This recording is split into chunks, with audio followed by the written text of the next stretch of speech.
देखिए, आज हम लोग भाज्य और अभाज्य संख्या के बारे में जानेंगे। भाज्य संख्या को कंपोजिट नंबर और अभाज्य संख्या को प्राइम नंबर कहा जाता है। भाज्य संख्या की परिभाषा: जो संख्या एक और स्वयं के अलावा किसी अन्य संख्या से भी विभाजित हो उसे भाज्य संख्या कहते हैं। इसकी दूसरी परिभाषा है: जिस संख्या का 3 या 3 से अधिक गुणनखंड हो उसे भाज्य संख्या कहते हैं।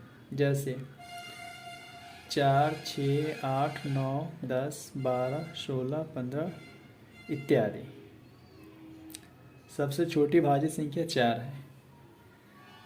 देखिए, 4 में कम से कम 3 संख्या से भाग निश्चित रूप से लगेगा। 4 में हम 1 से भी भाग लगा देंगे, 2 से भी और 4 से। उसी तरह 6 में भी 1 से भाग लगेगा, 2 से, 3 से और 6 से भी भाग लग जाएगा। इस तरह इसके 4 के 3 गुणनखंड है, 6 के 4 गुणनखंड है। उसी तरह 8 में भी देखिए 1 से भी भाग लग जाएगा, 2 से भी, 4 से भी और 8 से भी। तो इससे स्पष्ट हो गया है कि भाज्य संख्या के 3 या 3 से अधिक गुणनखंड होते हैं। भाज्य संख्या को हम 2 या 2 से अधिक प्रकार से गुणनफल के रूप में लिख सकते हैं। जैसे देखिए, 4 को हम लिख सकते हैं 1 गुने 4 या 2 गुने 2। उसी तरह 12 को भी हम लिख सकते हैं 1 गुने 12, 2 गुने 6, 3 गुने 4, इस तरह। लेकिन अभाज्य संख्या देखिए, इसका परिभाषा है: जो संख्या सिर्फ एक और स्वयं से ही विभाजित हो अभाज्य संख्या कहलाती है। इसका दूसरा परिभाषा है: जिस संख्या का सिर्फ 2 गुणनखंड हो अभाज्य संख्या कहलाती है।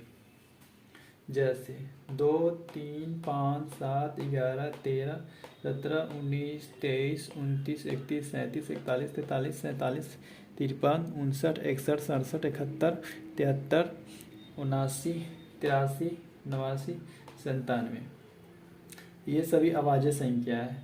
सबसे छोटी अभाज्य संख्या 2 है। अभाज्य संख्या के सिर्फ 2 गुणनखंड होते हैं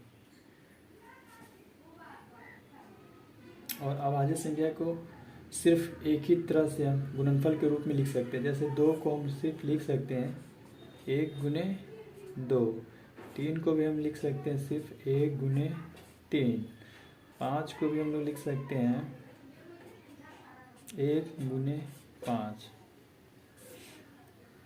11 को भी हम लिख सकते हैं 1 गुने 11, 13 को भी लिख सकते हैं 1 गुने 13। तो इससे स्पष्ट हो गया कि अभाज्य संख्या के सिर्फ 2 गुणनखंड होते, वो संख्या एक स्वयं होता है और एक होता है। अभाज्य संख्या में सिर्फ 2 ही संख्या से भाग लग सकता है, एक से और स्वयं से। जो संख्या एक और स्वयं से यानी खुद से विभाजित होता है उसे अभाज्य संख्या कहते हैं।